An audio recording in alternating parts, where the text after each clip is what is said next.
would do for us, the Hispanic community. Quiero dar las gracias a todos los que están aquí esta noche por estar aquí y ayudar a la comunidad, decir presente en este foro y dejar que los candidatos que están corriendo para alcalde de Hinesville se puedan introducir a ustedes, dejarles saber a ustedes cuál es su plataforma que ellos tienen para ayudarnos a nosotros como comunidad hispana. Si alguien tiene una pregunta, la puede hacer en español y Denise se la puede traducir a ellos en inglés, si no tienen el problema de comunicación. Por favor, vamos a hacer todas las preguntas que podamos a ellos para que ellos nos dejen saber cuál es su agenda que ellos pueden hacer por nosotros los latinos, ¿ok? Por favor, vas a venir otra vez para que introduzca a los candidatos y seguir adelante. Okay, this is how we're going to do it tonight. The candidates are going to have 5 minutes to introduce themselves. That means including as well your platform.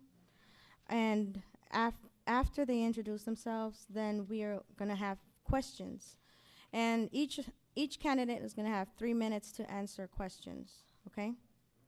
So, los candidatos van a tener 5 minutos para introducir y hablar sobre su plataforma. Luego, entonces vamos a hacer preguntas y van a tener 3 minutos cada uno para contestar las preguntas. ¿Está bien? ¿Alguna pregunta?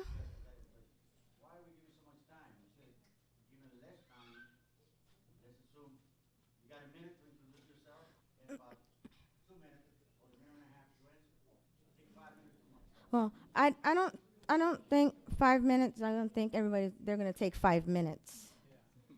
But we want to allow them to be able to speak and introduce themselves and allow them to tell us their platform, okay? Thank you.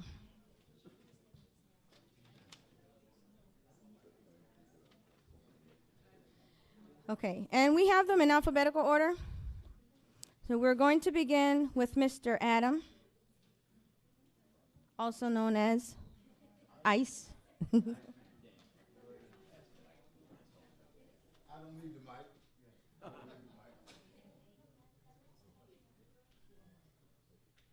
My name is Tyrone Adams. Some of you gonna know me as Coach Ice. Some of you know me as Just Ice. Some people call me that cab driver guy. That's me. I'm just like you. Everybody can hear me, can't you? Oh, they're taping. Oh, I'm sorry. Oh, they're taping that, brother. Watch out what you say. I can't use it against you. Is this better? Okay, let me start over then. My name is Tyrone Adams. I'm running for mayor of the city of Hinesville. Some people know me as Coach Ice because I've been coaching recreation basketball for Liberty County for the last 20 years. Sometimes I do 2 teams, sometimes I do 3 teams each year. But my priority are our children. You'll hear me say kids sometimes, and when I do, I remember my mom. She said, they aren't kids. Kids are baby goats. They're children, and we have to treat them as such, which means we have to lead and guide them and show them which way they should go. We have a problem in Hinesville right now, which is no entertainment, nothing for the children to do. And another little tidbit from my mother, she said, when you don't have anything for the children to do, they're going to find something to do. And 9 times out of 10, it's going to be the wrong thing. So we had to bring our kids back into the community. We had to build our community back. The best way I know to do it is when I was growing up, I played in the neighborhood. We don't have that anymore. Kids are going from one side of town to the other to spend the night and hang out with their friend. There's no playgrounds, parks in the neighborhoods. We have all other kind of requirements with our city regulations. I believe that for every 50 houses you build in the neighborhood, you should have to set aside one lot and put up a playground. Then the children will start playing together. The parents will have to meet each other then, because right now, I bet you 60, 70% of Hinesville don't even know who their neighbors are, couldn't tell you their name, how many children they have, anything about them. And when we don't have that, we don't have a community. We have to have a community. We have to get back to that. What you also hear me speak of a lot, I will say together. You're never going to hear me say, I'm going to do, because I can't do it by myself. That would be stupid for me to think that. It's going to take me and it's going to take you to help change Hinesville. I will be accessible. I said it Monday night and I'll say it again. I drive a cab. I don't plan on changing that because I'm in the neighborhood every day, all day long, from the poorest to the richest. I talk to everybody. If you want to speak to the mayor, you pick up the phone, you call Yellow Cab, and tell them, send ice to me. Thank you.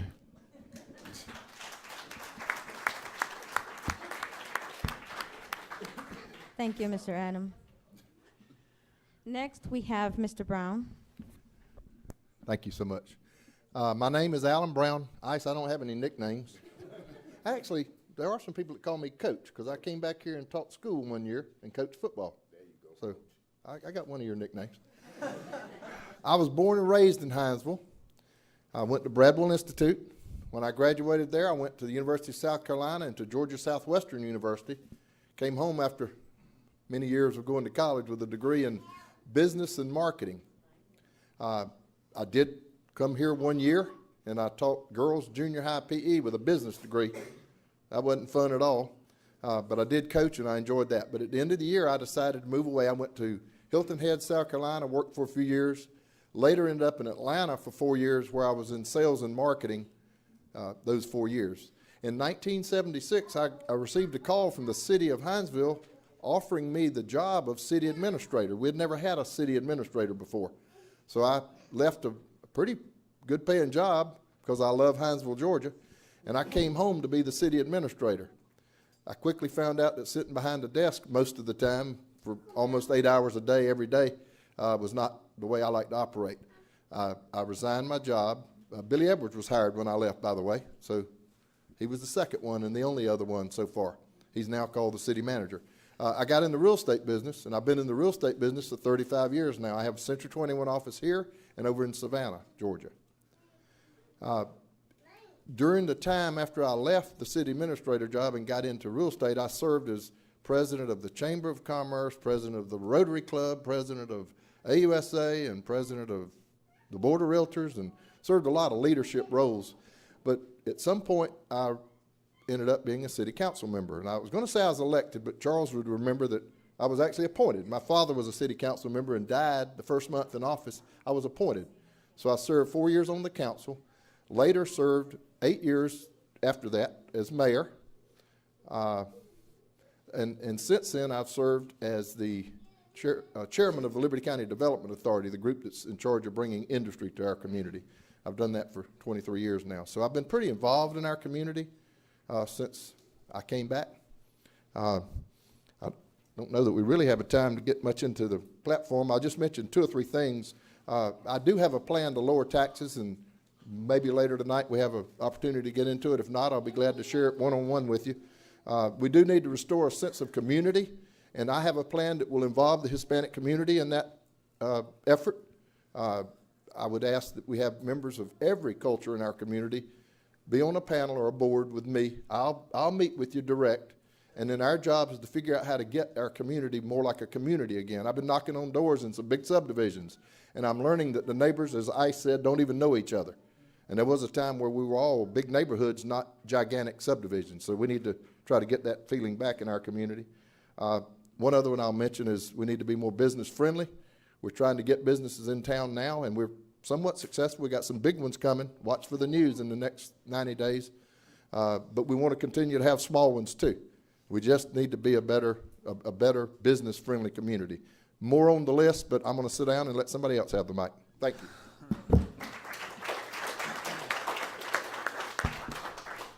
Thank you. We'll continue with Mr. Eason. Do you have a nickname? No, I don't have a nickname, and anything that anybody might call me shouldn't be repeated in public. So my name is Danny Eason. I am a lifelong resident of Liberty County. I was actually born and raised in Gum Branch, just on the outskirts of Hinesville. Later on in life, I joined the Air Force shortly after graduating. I joined the Air Force to travel the world and got stationed in Omaha, Nebraska. That's how it goes sometimes. But I am a mama's boy, and I am a lover of Hinesville, and I left the Air Force, came back home, where I began pastoring what was at the time Faith Baptist Church, but is now Crossroads Church, same church with a different name. Recently became a small business owner, Uncommon Grounds. Many of you probably familiar with it in downtown Hinesville, where I spend most of my time. So kind of like Ice, if you want me, don't call Yellow Cab. Well, he could bring you to the coffee shop. And we'll sit down and have a cup of coffee. My wife and I are, and have been, since our marriage, involved heavily in the community of Hinesville. Not necessarily by serving on committees or boards or such, but one-on-one engaging with people. You can find my wife every Thursday at the gazebo by the Heritage Bank, feeding, clothing, sheltering members of our homeless community. If you come into Uncommon Grounds, you'll see that we have a wall of food and coffee that people have already bought. You just hand us the ticket, and we'll feed anybody that comes in our doors. We have such a reputation for helping out the less fortunate members of our community that at times when Hinesville's budget gets tight, Miss Daisy Jones knows that she sends people right over to Uncommon Grounds, and we set them up and take care of them. And so we want to take that love that we have, that empowering that we have for people, and spread that throughout our city. We have a platform of financial responsibility, getting back to spending our tax money wisely. We have a platform of economic growth and business development. As a business owner, I know that we can do far better to help businesses in our community grow and develop. We have a platform of inclusivity. What we know in Hinesville is that we are a transient community. Some of us have been here for years. Some of us are generational here. There's roads in Gum Branch named after my great-grandparents. I mean, some of us have been here that long. Others of us maybe just PCS last month or last week. And what we want to communicate is that we are all Hinesville, whether we got here yesterday or we've been here for years, and we can work together to make our city a better place. And so we are excited to run on a platform of vision and change for our city, and run on a platform that is positive and says there's a way forward, and it brings hope to Hinesville.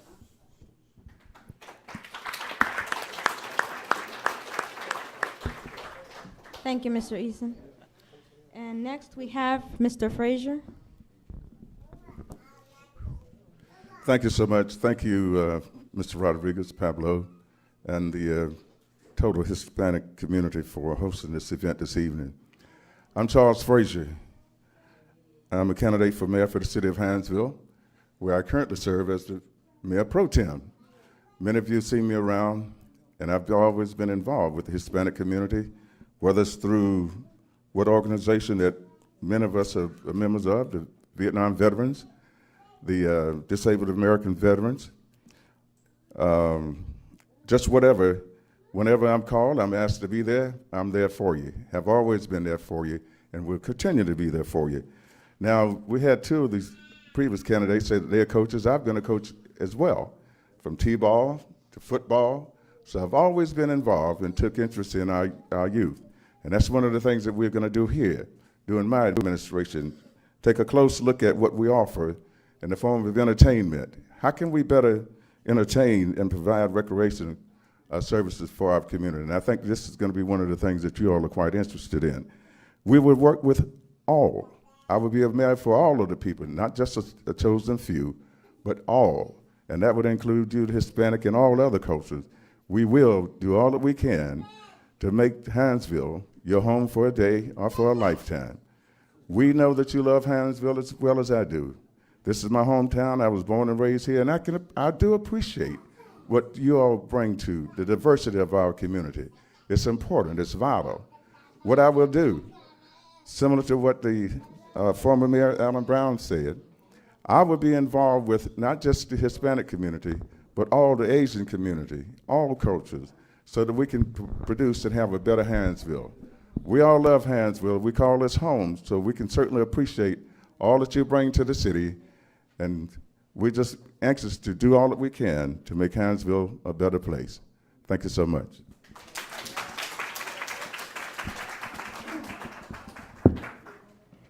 Thank you. We're going to ask that while the candidates are talking, we show a little respect and pay attention to what they are saying. Thank you.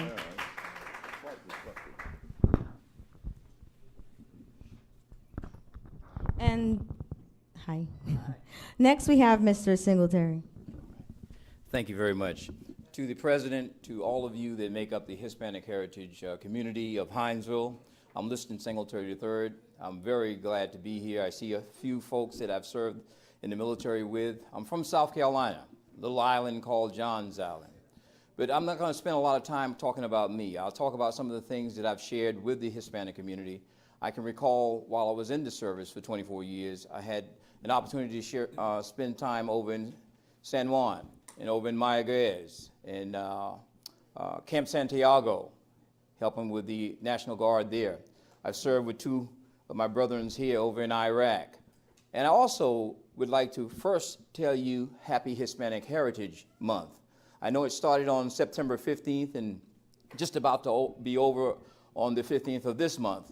And I hope that next year we can have a true celebration where the city embrace you and we have a true celebration together. I was kind of disappointed in that. I'm going to spend time on my platform. Very simple. My platform is a platform of inclusion. We live in a very diverse community. There's so many of us.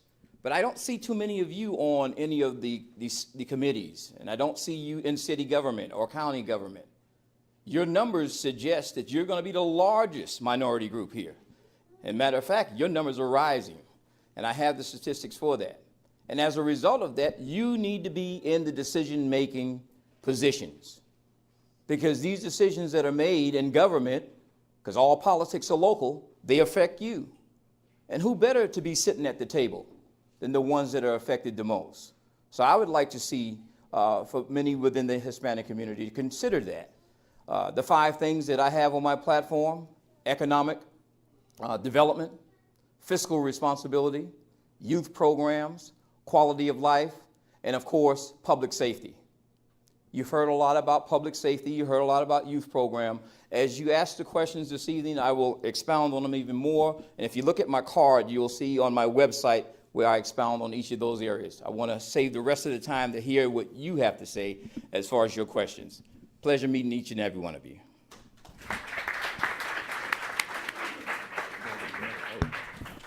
Thank you. And I'd like to piggyback on Mr. Singletary. You said that Hispanic Heritage Month is from September 15th to the October 15th.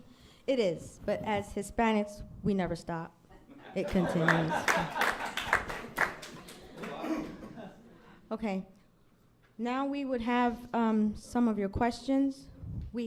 And like I said earlier, the candidates have 3 minutes to answer each question. Okay. Now, we did ask some to email questions to us, so we would have questions prior. We only got 4 emailed questions, and we have them here.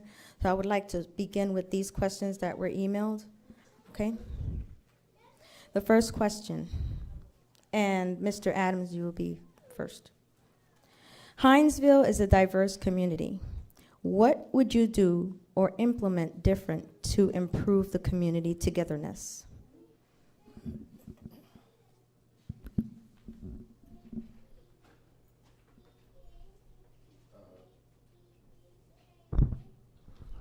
Okay. That's a good question. The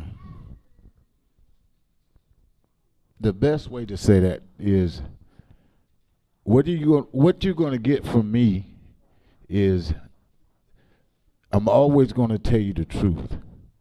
Okay? When you come to me and you have an issue, we're going to sit down and talk. We're going to have a conversation.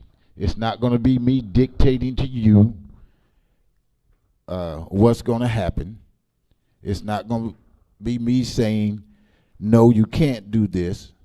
It's going to be me saying, let's get together and do this.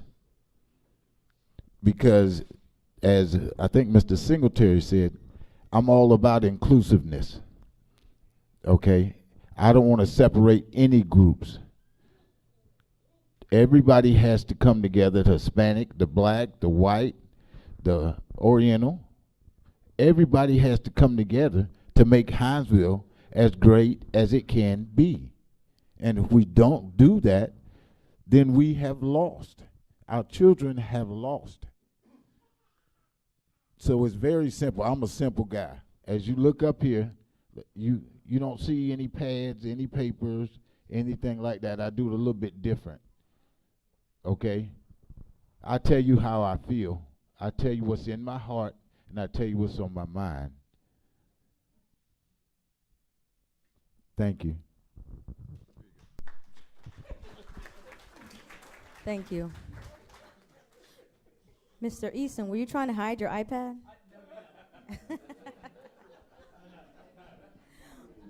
Okay. Do you need me to repeat the question, sir? Or I don't think so. okay, go right I ahead. started working on that the first day I decided. I started working on that problem the first day I decided to run for mayor. Group of people who support me closely, we sat down and we said probably the number one problem in our community today is that we don't have that sense of community anymore. We just don't have it. I grew up here. I had it in all different levels over the years that I've been here. We don't have it today at all. First thing I'm going to do when I'm mayor is I will appoint, call it whatever you want to. I'm going to call it a committee for talking purposes tonight, made up of people from every part of our community. And I'm going to meet with you personally. I'm going to invite you to City Hall so you guys be thinking of who needs to represent, and it won't be just one person, your community, your Hispanic group. And we're going to sit down, and the first order of business is going to be this. I'm going to say, we've lost this sense of community. We got to figure out how to find it. It's your job. Go figure it out. Call me back and tell me. Come in here and tell me. So we are going to address it immediately, and we are going to include everybody in that process. Thank you.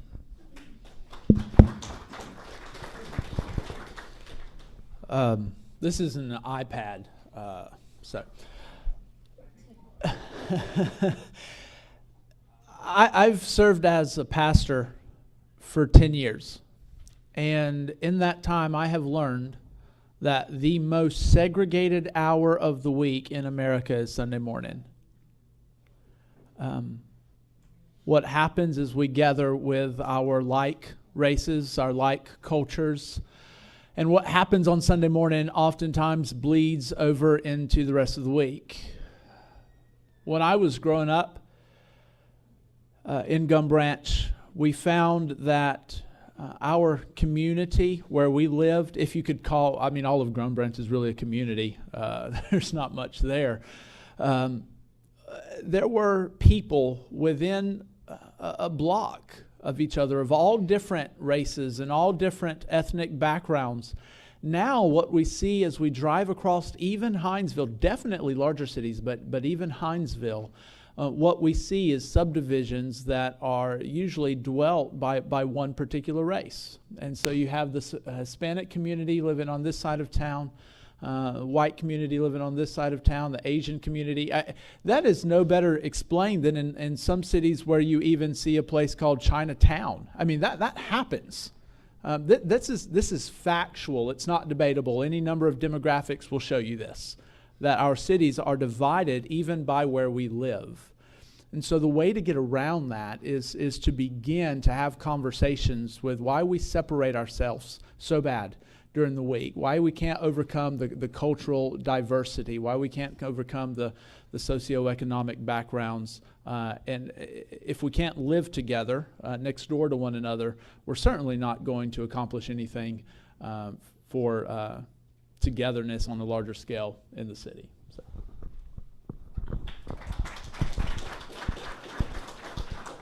One of the things I've always been proud of is that I've had the ability to work across barriers, whether it's a racial barrier or whether it's an economic barrier, just whatever the reasons why. And we talk, I've heard it mentioned about the community divide. I don't know that we have a community divide if it's not your preference. Many people live in a common area. They live among their friends and their family, and this is just a common thing. And there are areas that we call Chinatown in almost every city. We don't have that here. We still have a diverse community. We have many people from many sections across life. I spent some time, 2 years actually, in Panama, so I understand a lot of that. We have, or they still have, that 1 month celebration in Panama. And I can tell you I had a wonderful time down there when I was there during that month. Now, what can we do? It's been my proposal that we'd come up with a mayor's council per se, where we would have representation from across the whole city, people from different backgrounds, at least ask each council person in particular that they would bring 2 or 3 persons before us so that we can come, they can meet and give us some direction and sense of what we really need to be doing in our city. And I think this is what we can do best. When we have this communication, when we can talk to each other, then certainly we can move forward. I'm proud of my supportive friends in the Hispanic community, because you've always supported me, and I certainly appreciate that. The only thing that I want to do is make sure that we're all included in whatever we do. That's my goal. We want to work hard to make certain that you are well represented, and certainly you need to be on some boards. I don't have an issue with that at all, and I embrace that. And that's what we want to do, to make sure that we all represented in a way so that you can still feel at home here in Hinesville.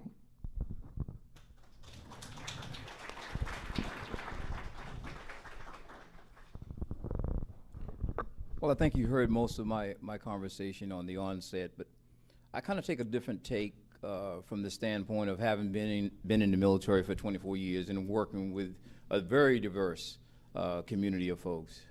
I see you as you are. I believe we need to meet you where you are. When you're having activities, we need to be a part of it, as well as you being a part of government. I really want to emphasize that. You really need to look among you and find out who among you would be good to represent in one of those official capacities, whether it's city council or where's mayor, whether it's county commission. Those are positions that you're more than uniquely qualified for. So don't let no one tell you that you're not qualified, because it doesn't take, for any of these positions up here, it doesn't take you to be a rocket scientist to be it, because we wouldn't be here, okay? But I want you to know that to include the Hispanic community, we have to provide opportunities. We have to provide activities so you can take part in and welcome you in it, as well as partake in the opportunities that you have available. I look forward to it. That's something that I'm definitely going to do should I be elected. So I look forward to working with you. Thank you. The second question. Yes, you can start. Okay, great. What programs would you implement for our youth? Well, I'm glad you asked that question. I was talking to the chairman of the school board, Ms. Lily Baker, and it was just ironic that we were in the celebration walk after 9/11 for our first responders. And one of the questions she asked me was, well, listen, what do you think about the Boys and Girls Club. And she asked that because I was on the board of directors for the Big Brother, Big Sister of the Coastal Empire in Savannah. But the funding, and we got a lot of kids from Raintree and Regency Arms Apartment to be a part of it, and a lot from the Fort Stewart community. But I think Boys and Girls Club, they need positive outlets. The young people, I talked to them at the football game just a couple of Saturdays ago at our rec center. They said, look, bowling alley, skating ring, laser tag, those are the things that interest us. We want to take the energy that we have and use it in a positive fashion, but you got to give us some place to go. They don't have any place to go. So guess what? We have investors that have already come forward and said, you know what? If you provide the opportunity, we're willing to invest. The opportunities are out there, and there are people out there that want to do it. But I heard the conversation about being business friendly. We just have to be more business friendly and invite those businesses in, because our youth are our future, and we have to invest in them.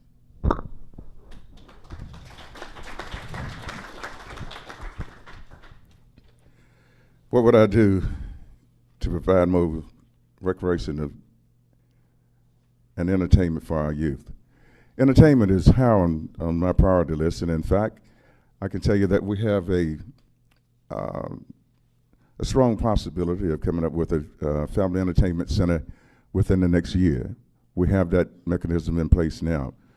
We, the city, will participate in a private-public partnership so that we can provide the necessary means to have it to come here.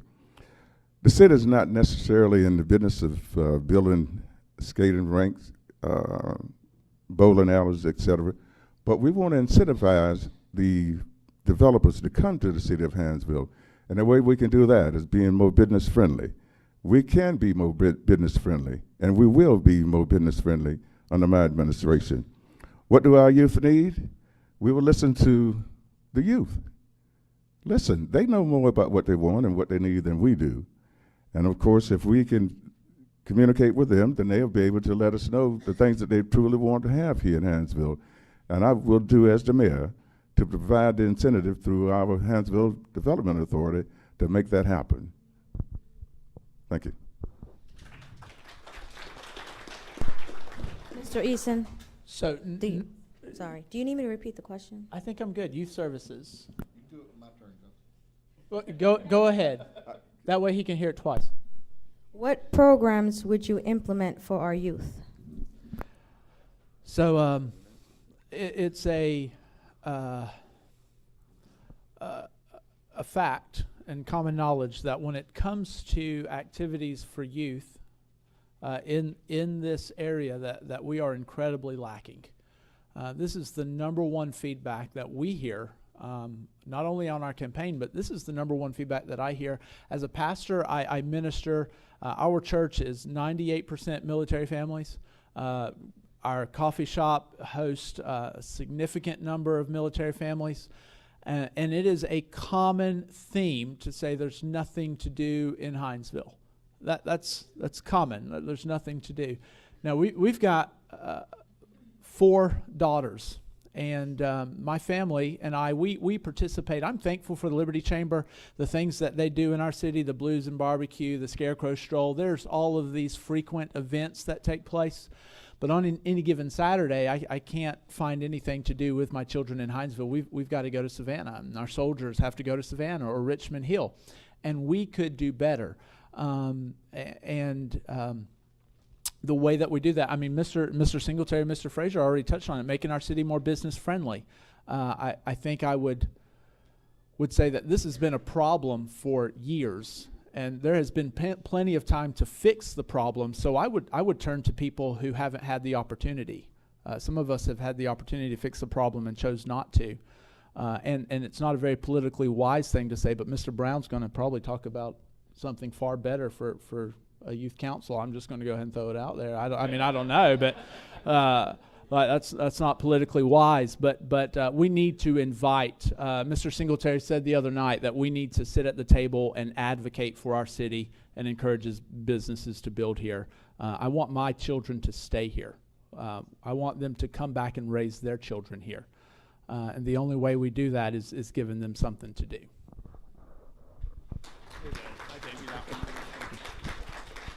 Thanks for the help. Our community is extremely young. I don't know the statistics. Charles may know better than me, but the average age in our community is extremely low, which means there are a lot of young adults, which means we got a lot of children in our community, above the normal. A lot of things have been tried over the years, most of which private enterprise type things haven't worked out so well. I can't think of any that have right now. We have one heck of a recreation department, but not every kid likes sports. There's a lot of other things to do out there. But I'm telling you, our recreation department is first class. Chamber does work to try to do a lot of things with our youth.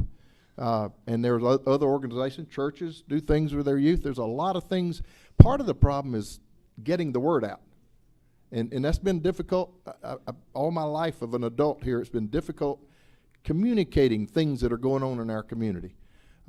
Chamber does a real good job. It just doesn't reach everybody. So, yes, what my plan is to set up a youth council, because I agree with Mr. Frazier, I believe, that said it. You and I don't know what they want. We don't know what they need. We got our own ideas. We don't even know what we need, probably. But anyway, so my idea is to take the junior high students and the high school students to start with and set up a youth council and sit down with them on a regular basis. Sit down with them on a regular basis. I'll have some help with me to help interpret things that I might not understand. But find out what it is, as he said, what they want to do, what they think we need, and then we'll do our best to provide it. Thank you.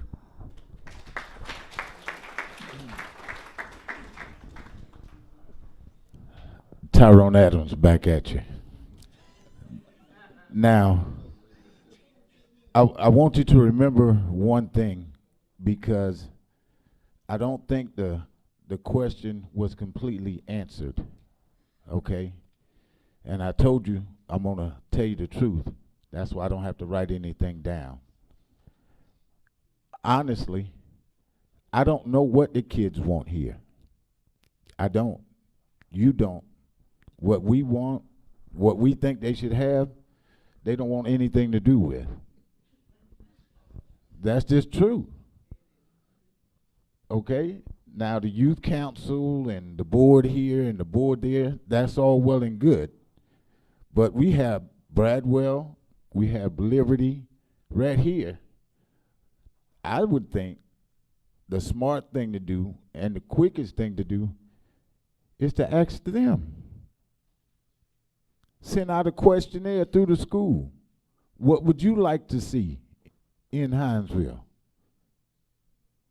Then you have Saturdays, and you can disseminate the information through school. Actually, you probably only need 2 of the students on Facebook, and in 10 minutes, all of them would have it.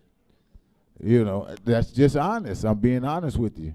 We have to go back to the simple, easy things and stop making everything so difficult. It's not rocket scientists, people. It's not. It's simple, common sense. That's what we need back in government. That's what we need at the head of the city of Hinesville. Somebody with simple, common sense. Thank you. And advisory council. Our next question. What can you do to assist those that cannot get employed due to their background?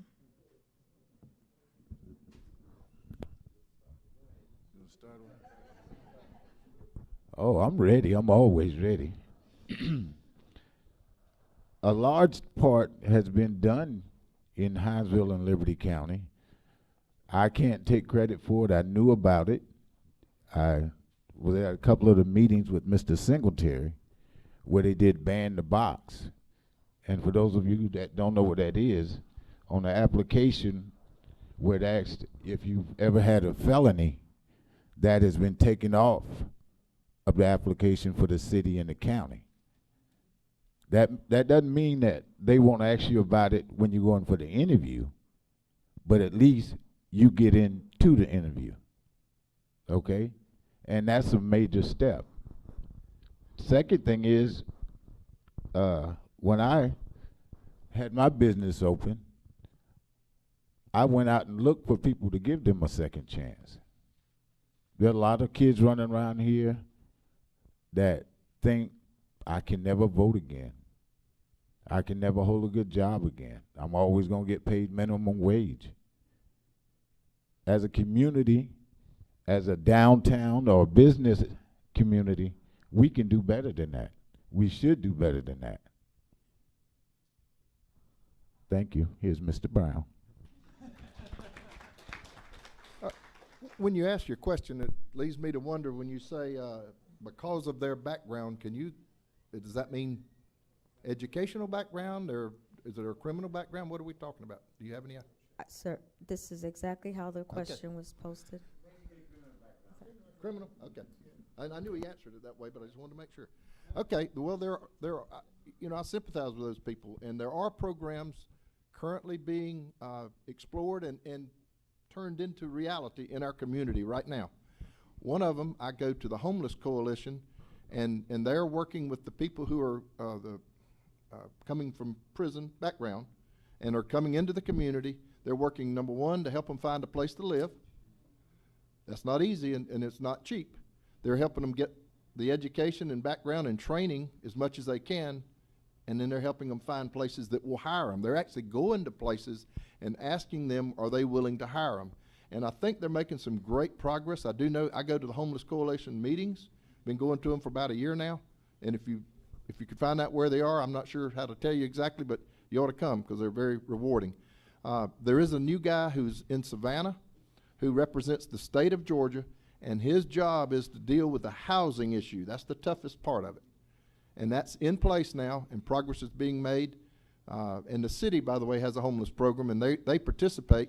I mentioned that Daisy Jones, who Mr. Frazier tells me is moving to a new job, but she's done an excellent job in Hinesville, and that's in a department under Mr. Howard.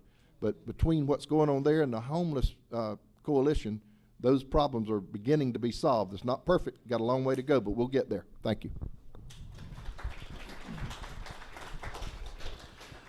I'll go ahead and make the politically incorrect statement. I think on this issue, most of us up here are very similar, very close.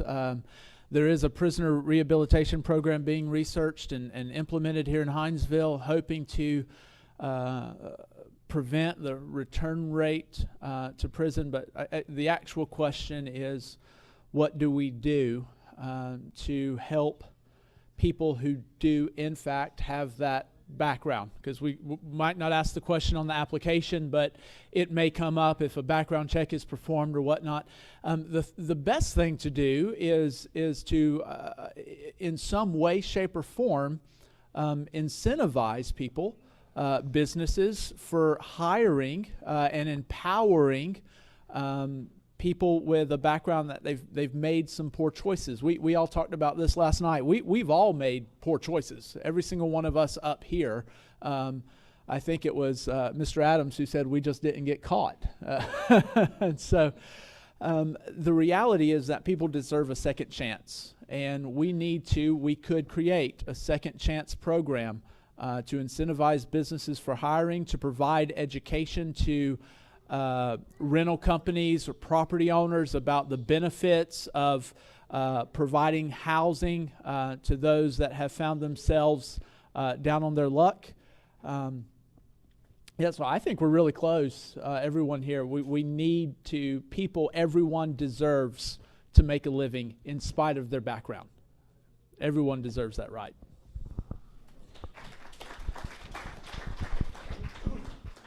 One of the things that I'm truly aware of is the reentry program, and what that means, that when we have those who have been incarcerated and released and come back into society, where do they go? What can they do? That's a real challenge, because they come back home and have just a few pennies in their pocket, oftentimes just one set of clothing, and that's the set that they're wearing. So we here in Hinesville have a program to help and assist those.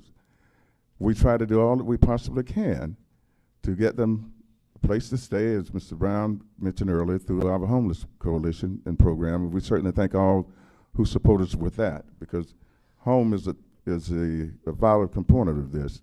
And then we try to get them a job.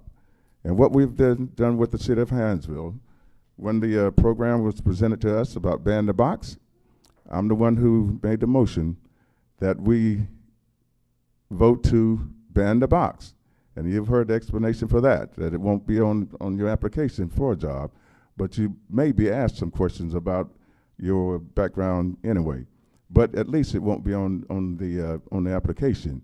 These are things that we are doing. These are things that I'm proud of having been a part of, and I plan to do all that I can do to assist people who have been incarcerated coming back needing a job, or needing a home, or just needing basic health care. We need to assist wherever we can because everybody deserves and oftentimes need a second chance. Thank you.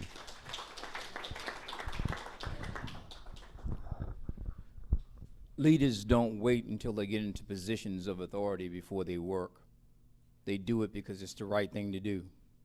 Thank you, Mr. Adams, for mentioning that I wrote Ban the Box initiative for Hinesville and the county. I did it because it was a need. In my profession as a federal mediator, the EEOC has declared that if an individual who have been incarcerated applies for a job and have not committed an infraction within 5 years of the time of their release, they have paid their debt to society, they should have an equal opportunity to get a job just like anyone else.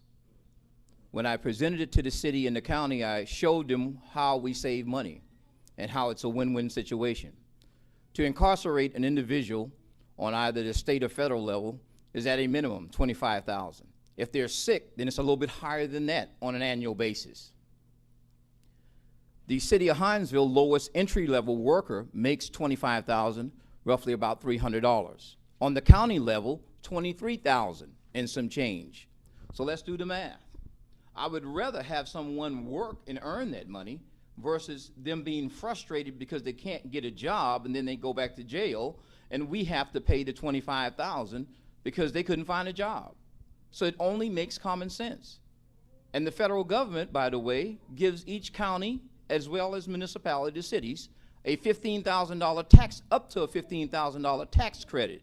Plus, they are bonded by the Department of Labor. I was able to go and with a couple of others to do this in other counties as well. It is something that's important. They're our brothers and sisters. And like I was just telling ICE and the rest of them, but for the grace of God, it could have been us. Okay? So yes, I am going to remain to be active with it, as well as with the prison reentry program.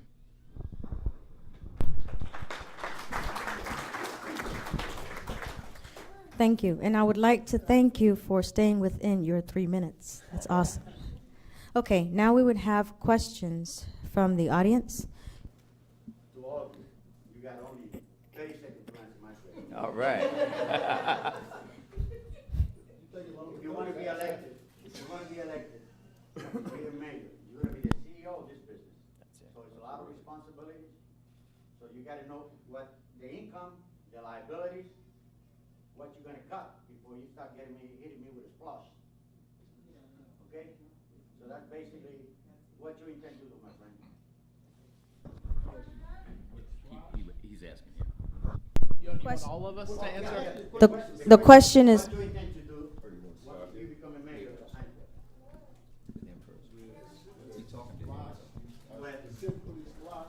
With your income and the liabilities that you have, and where you're going to cut. Where am I going to cut? That's right. Taxi, that's what they got you, the taxi driver.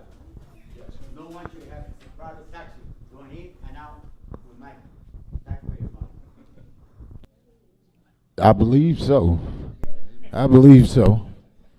There's a couple of ways we can attack this. 30 seconds though. Okay. you have 3 minutes. Take more time? Okay. Let me say this. On Splash, I think Splash is a good thing if it's used the correct way. Now, saying that, we had the forum Monday, and when we were talking about splashes, we had to have it from people. But thinking about that, we don't have to have it because they just balanced the budget for next year without it. Don't get me wrong, it would be, the money is a good thing for the roads and to buildings, but have to have it? No. Good thing to have? Yes, if done the correct way. If you don't spend the money before you get it. Because at your house and at my house, I can't spend it before I get it. Thank you.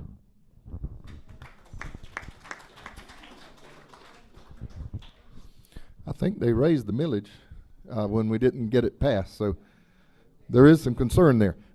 Just thoughts, and I'm not sure I understand your question perfectly, but let me try it. Let me try my version. Quickly, I haven't studied the budget yet. I will. I'll know it like you know your guide to being a warrant officer. I'll know it just as well. But I do know that two things have haunted me a little bit. One of them is the bus system that I've never seen anybody riding on. And also, I understand there's a pretty hefty travel budget for our elected officials. I don't plan to go anywhere other than necessary. D.C. is probably necessary on occasion, maybe Atlanta. But I am not going to have a foreign travel budget, for example. But the goal is to lower our taxes, because if we don't, all the rest of the people that hadn't already will move out of town to Richmond Hill and Long County. Especially from the city of Hinesville. Exactly. Yeah, or the surrounding communities that don't have taxes. But you have to have a plan to do that, and it involves working on the budget. It involves bringing in businesses, by the way, and we're working on some of that now, some large businesses that will bring a lot of money to the tax rolls. In other words, they will take some of the burden off the homeowners, because their buildings are going to be $30 and $40 million buildings, and they got to pay taxes on them. And oh, by the way, they'll raise the amount of sales tax collected in Hinesville, because people from Jessup and Glenville and other places will come in larger numbers. So that will happen. The third thing, though, is you really need SPLOS, because if you're going to bring those people into town, why not let them help pay for our stuff? We're currently get 35%. We could take that thing up close to 50%. And that's people who work at Fort Stewart from Glenville that come into Hinesville, eat lunch, to anybody else that comes to Hinesville. And like our friend Ice said, you can go to, the people here that don't want it, go right over to Savannah and they pay it. And they go right over to Richmond Hill and they pay it. I'll repeat that real quick. The people, some of the people that don't want it go right over to Richmond Hill and pay it anyway. And they go to Savannah and pay it anyway. And guess what that does? That helps them fix their problems. So we do need to have it back here, is my thought on SPLOS. Thanks. I think all of us are just about splossed out.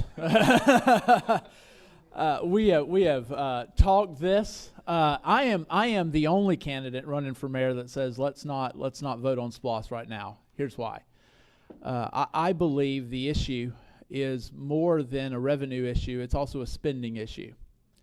And the typical government attitude is the more money you have coming in, the more money you need to pay out, so that next year you can ask for more money. Alan Brown said that we raised the millage rate to meet the budget because we didn't have SPLOS. What he left out was that when we had SPLOS, we also kept seeing the millage rate go up. So the reality is, and this is proven, right? This is proven. With or without SPLOS in the city of Hinesville, the millage rate has not gone back down. Let me say that again. With or without SPLOS. This is fact, guys. It's not debatable. You can go to the county tax office, get the digest, and they'll show you our millage rate has not went back down with or without SPLOS. So, Mr. Arnold's got a phone call. So here's what I would say. Now, on SPLOS itself, I am completely neutral. I think SPLOS is a tool. I think SPLOS could be used for good. I don't think it has to be used for inappropriate things. But what we have to do before we put SPLOS back on the ballot is get our spending in check. Once we do that, once we get our spending back in check, then we put out a SPLOST referendum and we start working on our roads. We start providing new police cars. My father is a sheriff's deputy for Liberty County. I want to tread lightly here.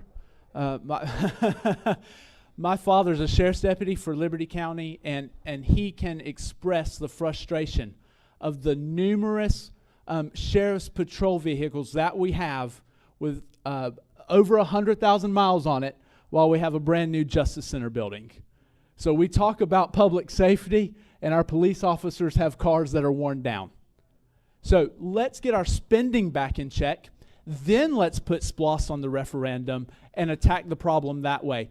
The millage rate's not going to go back down, guys. I said Monday night that it is disingenuous of anyone up here to make you think that because you vote on SPLOST, your property taxes are going to go down. It has not happened, and it won't happen.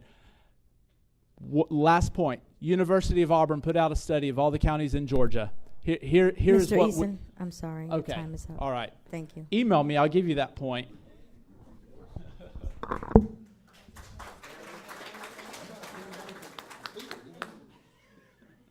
You want the question repeated? You said we would like the question repeated, please. I heard it, but I've heard so much before. You, as the CEO of the city of Hinesville, what you intend to do without For the taxes. okay? How you gonna cut taxes? I mean, the taxi service. What I'm trying to tell you, all you guys, not you guys, because I haven't seen one of those vehicles in the city driving around. To eliminate all these vehicles that the city of Hinesville is paying by people transported from the house to the job. School bus. Yeah, people driving all over the place. And during summertime, everybody riding on those vehicles with air conditioning up to the young out of my tax money. And the other one is the transportation without invoking the SPLOST. How are you gonna cut that money? Well, There's plenty money you can cut in the city. let me tell you, and you at some point you're right on that. You know that there's all opportunities that we find that we can cut our taxes, lower our taxes. We try to do these things. I can tell you that when we do our budget process, and we in it now, we in the final stages of the budgeting process, and we're cutting, and we're going to continue to cut. There are some things that we have to delay, like you were just talking about the police cars. We were on budget to purchase 7. I think we're only going to do 3. But well, we had bicycles, but that's another program. But let me tell you this. I'm a fiscal conservative person because I pay taxes just as all of us do. And I pay a fine sum of taxes. I think Mr. Easton said that we didn't see a millage reduction in our taxes. Yes, we have. Now, for the county, maybe they haven't, but for the city, we have. And SPLOST, this is not a SPLOST question. But SPLOST, I can tell you that SPLOST is necessary. And as I mentioned early on, you know, one of the things we need to do if we plan to pass this SPLOST is to make certain that you, the citizens, understand what's on the plan, what the plan is, and then have your input from that. Because I think that once you're aware of what the plans are, what it's going to fund, and how much you're willing to pay for that tax, then you don't mind doing it. Because it's not just one of us, it's not just on the property owner's back to provide the services or the necessary means for government, but then it would be anyone who would come to our city, our county, and pay that 1 cent sales tax. It's a valuable tool, and it's the most equitable taxation that we have. We can't do any better than that. And if you don't want it, then you won't vote it up. But I can tell you it provides a lot of the necessary services, whether it's transportation, whether it's for water services, just whatever, housing. These are the things that we need to continue to provide for our citizens. And I got to tell you, I support SPLOST because I think it's the best and the fairest tax that we have, if we have to have a tax. Thank you.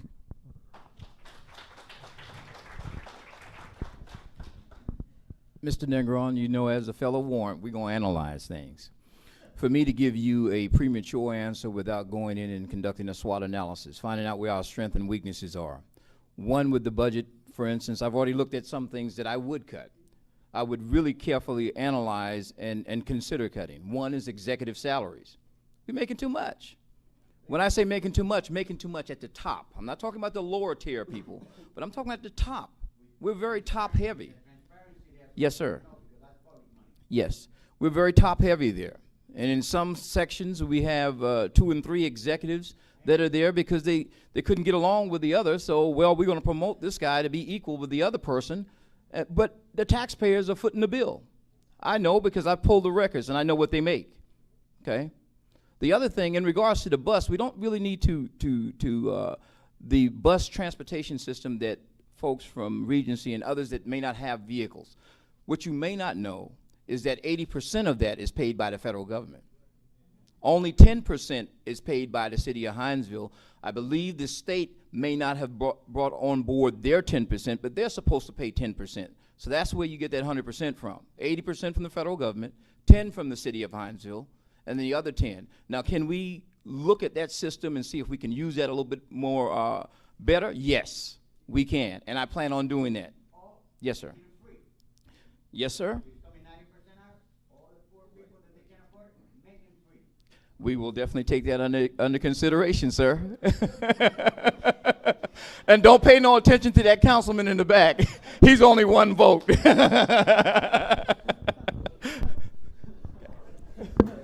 Thank you. Do we have any more questions? Yes, sir. If you have the privilege of being elected mayor, on your first day in office in your administration, what is the first piece of legislation or ordinance that you will have acted upon or introduced? Well, it's like I forestated. I can't come and tell you what piece of legislation I will have before I carefully analyze what we do have. I have been looking at ordinances. I have been looking at some of the policies and procedures that the city has. I have been looking at salaries. I have been looking at positions. I'm really concerned about empowering the workers and giving them an opportunity to advance, whether it's horizontally or vertically, because there's some contention there. There's some workers that have been sharing that. They have frustrations. They've been working for the city 10 years or more, and they want to advance. So to answer your question in just one short second again, I would have to carefully analyze it with my staff and see where we need to make some changes. But yes, obviously there are some changes that are going to have to happen.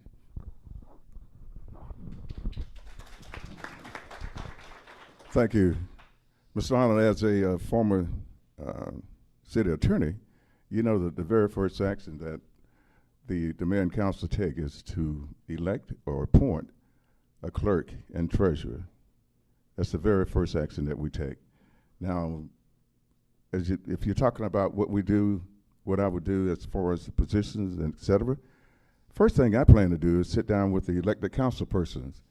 We will sit down, see where we are. I want to hear from all of the council persons to let me know what their plans are, what they would like to see to take place in the city. And of course, I would convey to them my vision for the city.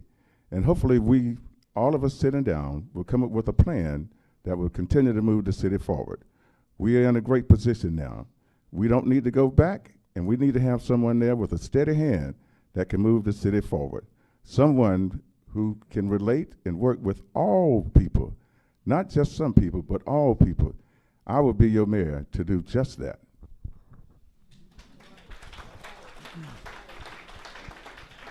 So, first thing I'll do is walk over to Uncommon Grounds and grab a good cup of coffee. Oh, come on, it was a joke. I mean, I will, but so here is what we would do. First day is we would begin what I would refer to as a segment analysis of the city. This is what I have done historically. I was retained by the North American Mission Board. If you don't know, that is the largest Protestant denomination in the world. And they pulled me from Hinesville to Toronto, Canada, to consult with churches that were struggling struggling to pay their bills, struggling to survive because they had organizational bloat. And this is what happens in organizations over time. We don't even realize it.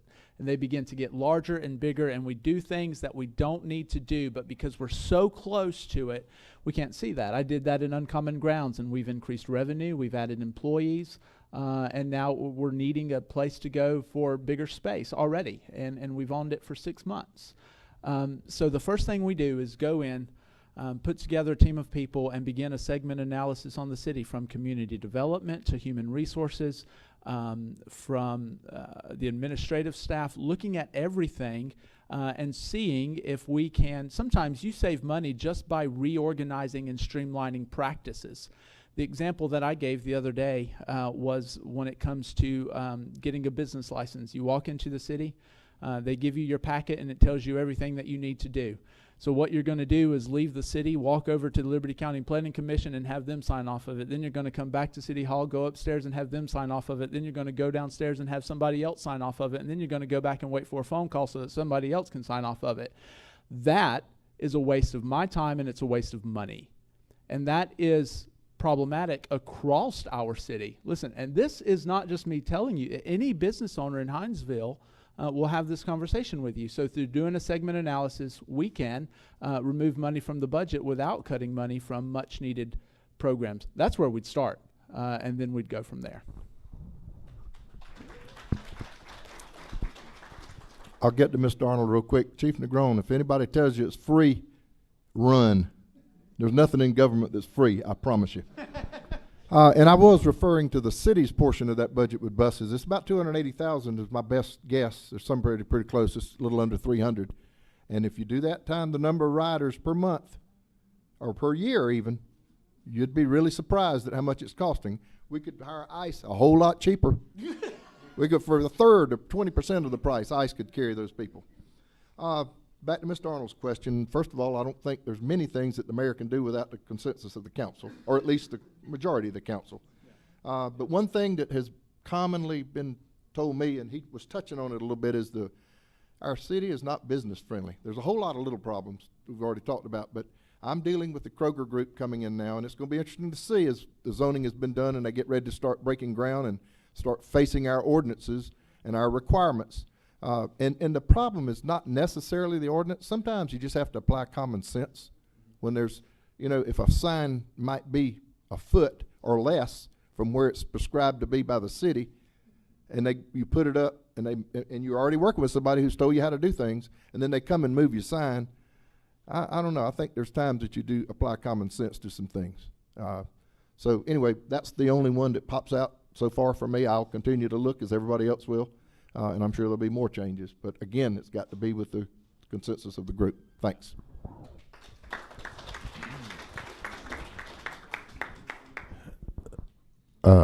Tyrone Adams at you again.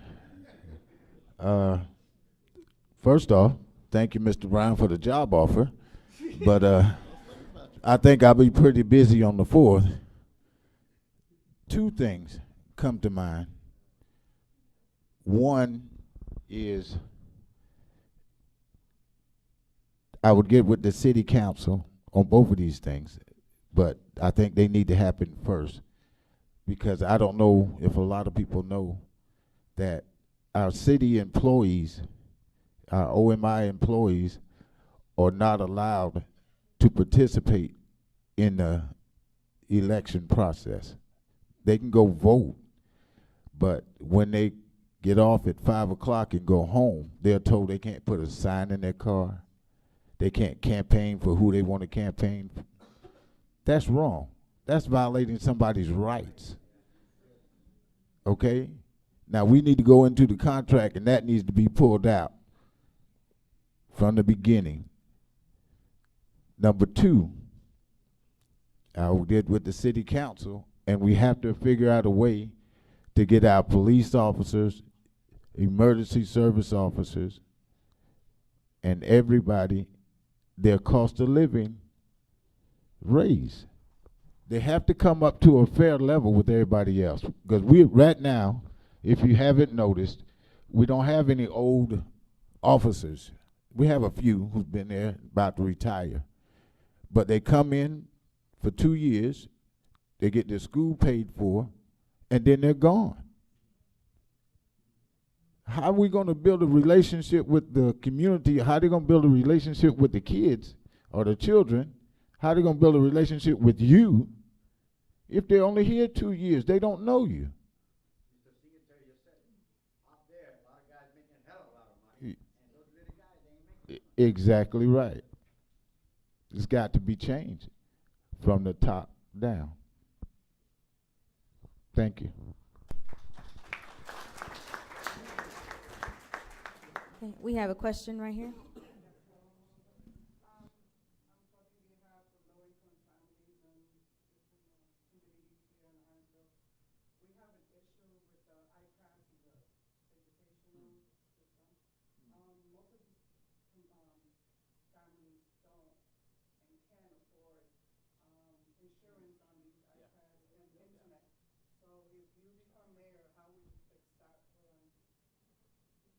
We can't. Yeah, I don't. Yeah, that's a school board question. The mayor, about the only thing the mayor could do, maybe the city could do, is maybe some free Wi-Fi zones. I don't know how that would be taken care of, but it's something that can be researched.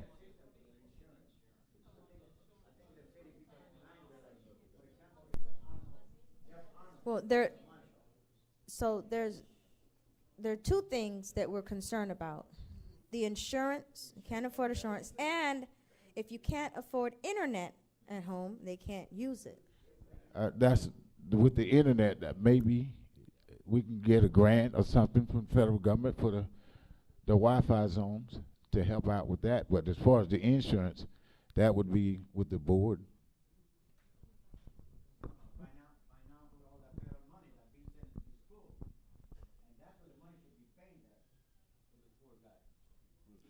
And that was Alan Brown that just spoke. It's not a city thing. I mean, we can't interfere with the school board. So it's a school board thing. I apologize, but it is. So I'm gonna answer different. It is a school board thing. It is a school board thing. They set the insurance. Our daughter broke her iPad last year. We ended up having to get it fixed because I didn't get the insurance. You know how that goes, or maybe you don't. But let me address the root of the problem.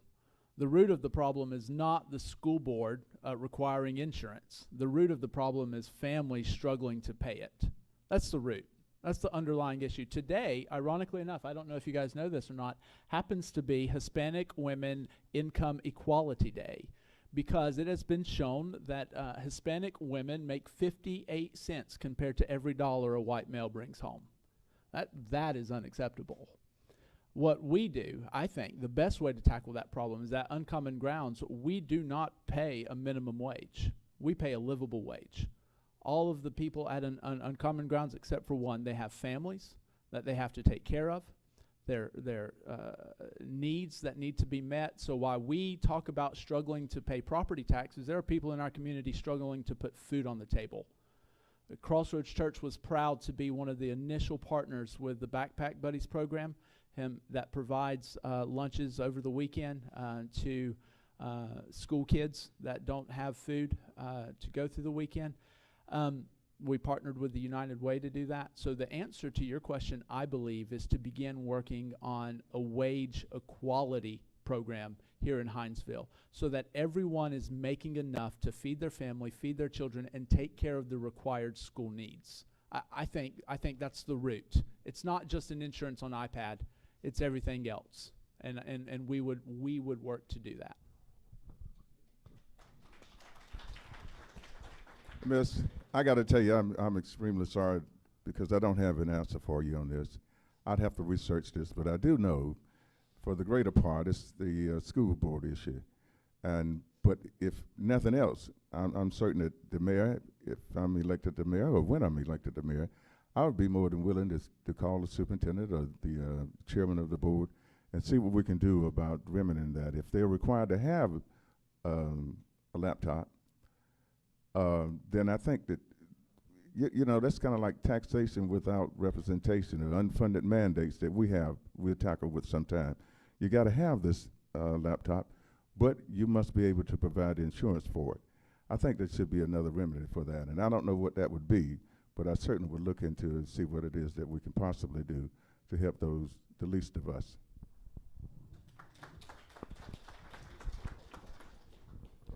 You've heard some very good responses, but I feel that as mayor, I'm an advocate for the city, period. Yes, it's a direct school board challenge. I won't say an issue. And I would hope that they would have considered those that could not afford it and have something in place so that it wouldn't be an undue pressure on you to meet that demand. As mayor, I'd be more than glad to have a conversation with the superintendent on your behalf and see where we can find some common ground.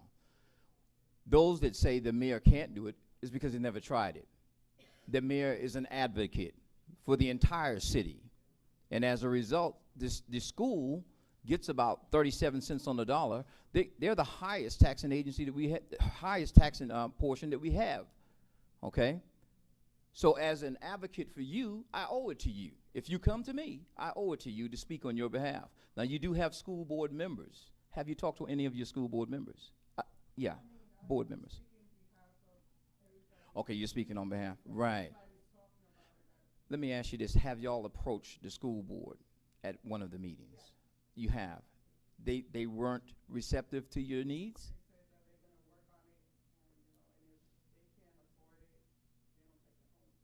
Wow.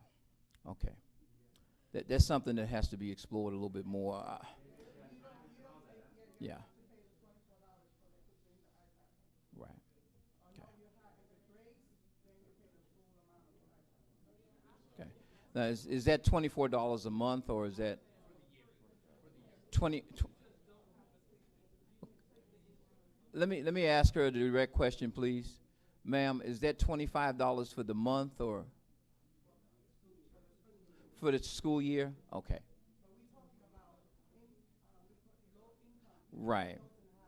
Absolutely, absolutely. Every penny counts. Got it. All right. Thank you. Thank you. We have time for one more question. Yes.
Well, you know, I think I said it best. Some things just take common sense.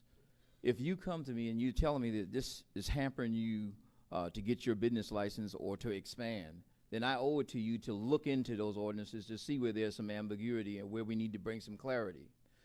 That's something that, yes, the inspection department that would more than likely handle that, and the licensing folks, we would look into that and see where we can make that just a little bit more user-friendly. Because as Danny has mentioned, in regards to, you know, getting business license, we need to be more business friendly. I think most of us have already said that. I'll be willing to look into that with the staff and those people that are directly responsible for that, and try to streamline that and make it a heck of a lot more easier for you to get your business license or expansion if needed.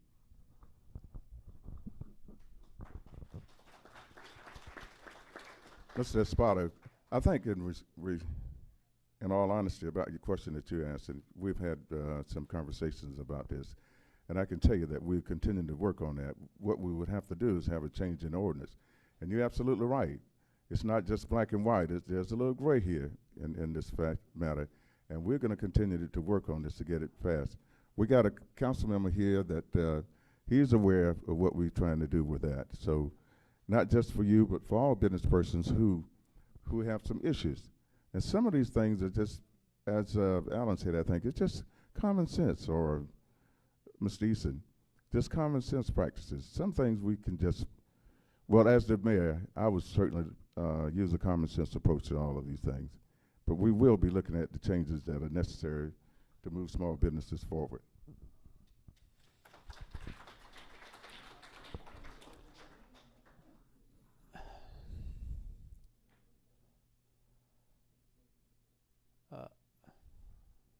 Incoming shameless plug for Uncommon Grounds again. We are a small business, and we recently we're needing to expand our business. You can't sit down in our restaurant during lunchtime. We need to expand. So 2 weeks ago, we met with city inspectors, and the level of rope that has, or hoops that have to be jumped through to meet the ordinances is astronomical. And someone like me, my family, we don't do debt in our family. We don't have it personally. We don't have it in our business. So someone like me to go in and meet the ordinances means expending all of the capital that I have to pay my employees, which I've said we've added, to pay rent, those kind of things, to meet those ordinances. The ordinances are so strict. And with all due respect to Mr. Frazier, and truly, I mean this respectfully, last night when we were at a forum, he said that he believes some of the problems that people are expressing about businesses having issues is a myth. But this is a resounding issue. This is getting said on repeat, guys. This is a reality that people are struggling as small business owners because we don't have the capital to come in and bring up to the ordinances. So the first thing that we need to do is look at the ordinances. And if it doesn't affect public health and it doesn't affect public safety, then there's probably not a need for that ordinance.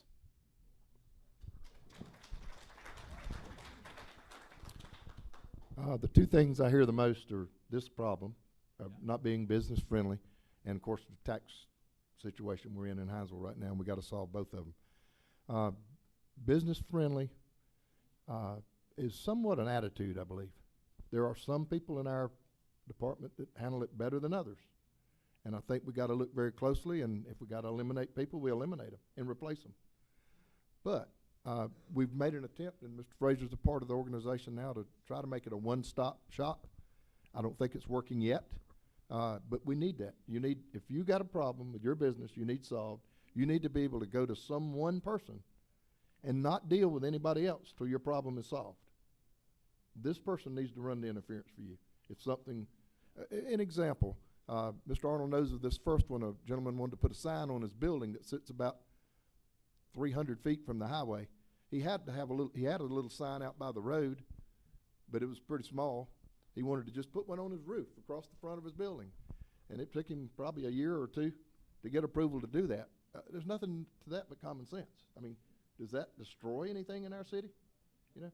So, and then there's another one, a friend of mine that has one, and it's on 84, and the building is low, so he put his sign up, and he did the distance, the height it could be. You can't hardly see it because the building's down low. Well, what we're going to do? Move his building, fill it in with concrete, and then lift everything? I mean, common sense has to come into play, and I'll assure you that if you have a problem when I'm mayor, I'll help you. Thanks.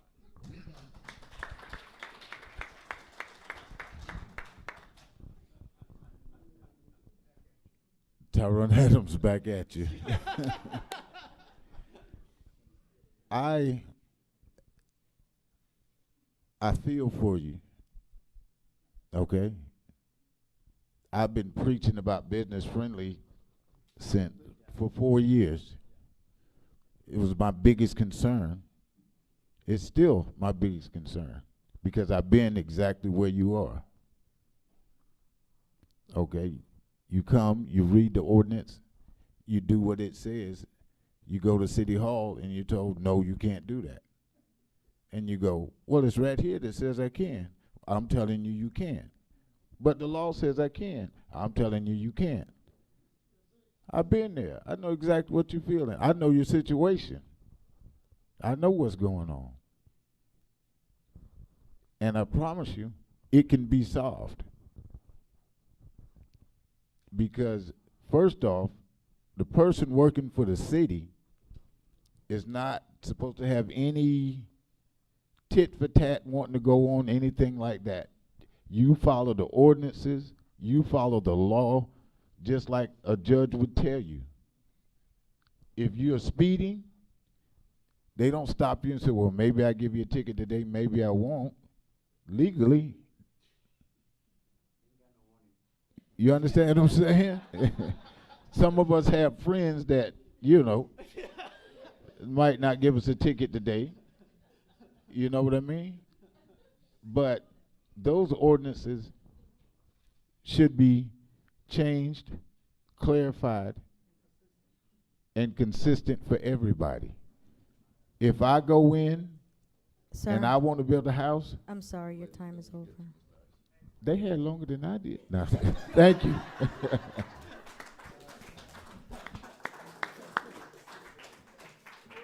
Okay, we want to thank you for coming out tonight. And we did this for the Hispanic community because, you know, a lot of times they're like the forum they had on Monday, you know, not everyone knows about these things when they happen, and the Hispanic community needs, you know, they also need to know and have a voice and have that opportunity. Now, we don't have that many people here, but I can tell you that the people that are here are the key people in the Hispanic community that you needed to be here. And I just want to thank you for coming out tonight.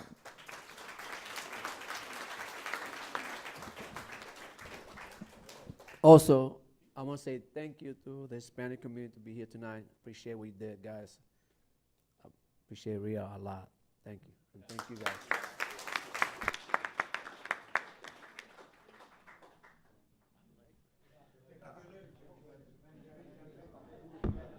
All right, so I believe if we could get a committee.